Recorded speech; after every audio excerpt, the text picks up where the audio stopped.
ఎన్నికలు దగ్గర పడతా ఉన్నాయి. కరీంనగర్లో ఏ పార్టీ గెలిచేటువంటి అవకాశం కనబడుతుంది? ఏ పార్టీల మధ్యలో పోటీ ఉంటుందన్న?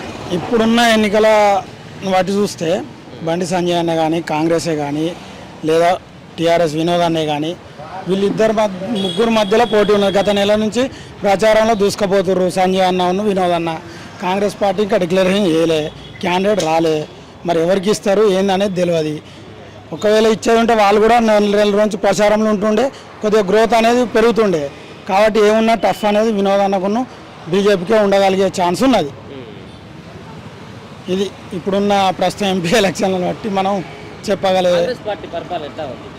పరిపాలన అంటే వాళ్ళు ఇచ్చిన పథకాలను కొద్దిగా హామీ చేస్తున్నారు, కానీ వీళ్ళు ప్రజల లోపలికైతే పోవాలి కదా. ఇప్పుడు వాళ్ళు ఏది అక్కడ హామీ చేస్తుర్రు, ఇక్కడ కొంచెం లోతులో పోతుర్రు, కనబడాలి కదా ప్రజలకు. అట్లా దాన్ని బట్టి మనం చెప్పగలగచ్చు. ఎట్లా ఉన్నాయి ఇప్పుడు కరీంనగర్లో ఓటర్ల నాడి? మరి బీజేపీ ఓటర్ల నాడి అనేది దాదాపు బీజేపీకును వినోద్ అన్నకే ఉంటుంది 100%.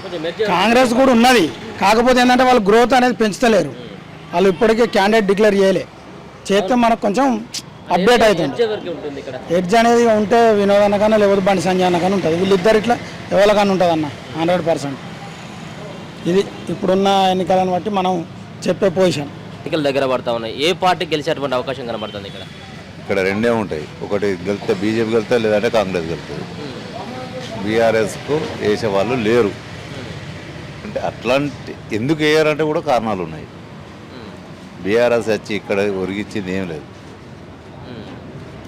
పబ్లిక్కు నష్టమే జరిగింది తప్ప పబ్లిక్కి ఎలాంటి ఉపయోగం లేదు. అంటే ఇప్పుడు నన్ను చూసి నువ్వు మారడం, నిన్ను చూసి నేను మారడం, అంటే ఎవరో వచ్చి చెప్పడం లేదు, ఎవరో వచ్చి ఏం చేసేది లేదు. ఎవరైతే మంచి దారిస్తారో అని చెప్పేసి పబ్లిక్ లోపల వచ్చిన ఆ ఆలోచనతోనే కాంగ్రెస్ వచ్చింది. ఇప్పుడు బీజేపీ గెలిచింది అనుకోండి, కాంగ్రెస్ దగ్గరకు ఏం తెస్తుంది?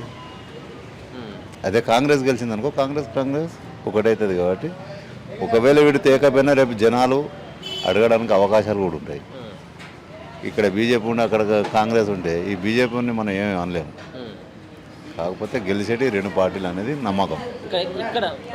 ప్రధానంగా గెలుస్తాడు అనేది వాస్తవంగా చెప్పాలంటే బండి సంజయ్ వస్తాడని అనుకున్న పబ్లిక్లో మాటలు.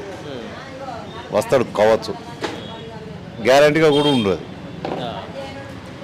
ఇక బీజేపీ అంటే ఇక ఆయననే, ఇక బండి సంజయ్ కరీంనగర్ తేడా లేదు. కాంగ్రెస్ అనేది కరీంనగర్లో కొద్దిగా తక్కువ, ఎందుకంటే మనసులను బట్టి వ్యవహారం ఉంటుంది. ఆయన ఎందుకంటే ఇంతకుముందు గెలిచినప్పుడు కూడా పబ్లిక్లో తిరిగిండు కాబట్టి ప్రతి చిన్న వ్యక్తి మాట్లాడిండు, నిలబడ్డాడు. కాలేజీ పిల్లలు అంటే ఆయన అంటే పడి చచ్చిపోయే పిల్లలు ఉన్నారు. అందుకని బండి సంజయ్ వస్తారని గ్యారంటీ చెప్పచ్చు. కాంగ్రెస్ అనేది అంటే హోరాహోరీ ఉంటాయి, మ్యాక్సిమం కొద్ది గొప్ప తేడాతోనే గెలుస్తారు. గెలుస్తాడు, ఆ ఓపు ఉన్నది, వస్తాడు కూడా. మనకి నేనైతే బీజేపీకి వేయాలనుకుంటున్నా, మోదీ. ఎందుకంటే సెంట్రల్ గవర్నమెంట్ అదే ఉండాలి, చాలా మంచిగా ఉంటుంది. ఎందుకంటే బీజేపీ కాబట్టి గెలుస్తాడు అనుకుంటుంది. బీజేపీ కదా, బీజేపీ తప్పకుండా గెలుస్తాడు. ఎందుకంటే సెంట్రల్ గవర్నమెంట్ మంచిగా ఉంటేనే మంచిగా, బియ్యం కానీ రేషన్ కానీ ఏదైనా కానీ మనకు మొత్తం అడికెళ్ళి వస్తున్నాయి. కాంగ్రెస్ అంటే అది వేస్టే. అది పరిపాలన గురించి విడిచిపెట్టుంది, మనకు సెంట్రల్ గవర్నమెంట్ ముఖ్యం. బియ్యం రైసు అన్ని ప్రతి ఒక్కళ్ళకి అందుతున్నాయి కదా, అటువంటిప్పుడు మనం మోదీకి వేయాలి. ఇక్కడ అయితే బీజేపీ లేకుండా కాంగ్రెస్ రెండు పక్క. టీఆర్ఎస్ రాదు, అయిపోయింది టీఆర్ఎస్. ఎందుకోసమే? ఇప్పుడు అది 10 లేదు కదా, ఏం చేసినా కాదు, వేస్తుంది. కేసీఆర్ ఏం మంచి పని చేయలేదు. అక్కడ ఆంధ్రాలో మున్సిపాలిటీ వాళ్ళకు 20,000 జీతం ఇస్తారు.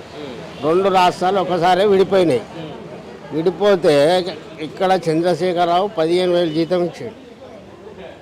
అంటే ఒక మనిషి ఎంబడి 5,000 రూపాయలు. గరీబ్ వాళ్ళని అట్లా చేస్తాడు. అక్కడ ఇచ్చినట్టు ఇక్కడ ఇవ్వాలి కదా, ఇవ్వలే. అట్లా రాదంట. మీరు ఈసారి ఎటువైపు పోయేటువంటి అవకాశం ఉంది? ఏ పార్టీ వైపు? ఇక రెండు ఉన్నాయి. ఇక మూక అప్పుడు ఎట్లుంటుంది, అయితే కాంగ్రెస్ లేకుంటే బీజేపీ. కాంగ్రెస్ బీజేపీ కాంగ్రెస్ అభ్యర్థి ఇక్కడ ప్రకటించలేదు, కొంత ఉంటుందా ఏమైనా? కాంగ్రెస్ పార్టీ ఇప్పటివరకు కూడా అభ్యర్థిని ప్రకటించలేదు, బీజేపీ పార్టీ అభ్యర్థి బండి సంజయ్ ఉన్నాడు, వీళ్ళిద్దరి మధ్యలో ఏమో పోటీ ఉంటుందని చెప్పేసి మీరు అంటా ఉన్నారు. ఎవరికి కొంత ఎక్కువ ఉండేటువంటి అవకాశం కనబడుతుంది? ఎవరికంటే బండి సంజయ్కు ఊపు ఉన్నది కొద్దిగా, కానీ మళ్ళీ లాస్ట్కి అప్పటికి ఏమయ్యేది తెలియదు. మొన్నటోలే పబ్లిక్ ఎటు మర్రవాడేది తెలియదు. అట్లా ఉన్నది. కరీంనగర్లో ఏ పార్టీ గెలిచే అవకాశం కనబడుతుంది? కరీంనగర్లో అంటే ఇప్పుడు బీజేపీ ఉంది, కాంగ్రెస్ రెండు ఎక్కువ. అయితే కొంచెం బీజేపీ ప్రచారం నడుస్తుంది, కాంగ్రెస్ తక్కువ ఉంది. సెంట్రల్లో ఏ పార్టీ వస్తే బాగుంటుంది, ఎవరు ప్రధానమంత్రి అయితే బాగుంటుంది అని? ప్రధానమంత్రి అంటే ఇక ఏం చెప్తాం, ఇక కాంగ్రెస్ వస్తే కూడా కొద్దిగా మనకు కూడా బెనిఫిట్స్ బాగుంటుంది. రాష్ట్రంలో కాంగ్రెస్ పార్టీ అధికారంలో ఉన్నది, ఇక్కడ బీజేపీ పార్టీ అభ్యర్థి కోసం ఏమన్నా మీరు ఏమన్నా అటువైపు వెళ్ళేటువంటి అవకాశం ఉంటుందా? ఇక్కడ కాంగ్రెస్ పార్టీ వైపే వెళ్ళేటువంటి అవకాశం ఉందా? అటు సైడ్ అంటే ఇక మనకు ఏది చేసినా కొద్దిగా మన గురించి మనకు అన్ని మంచిగా ఉంటే బాగుంటుందని ఆ ఉద్దేశం. ఏ పార్టీ చేస్తుందని భావిస్తాను? కాంగ్రెస్ చేస్తుందని భావిస్తాను.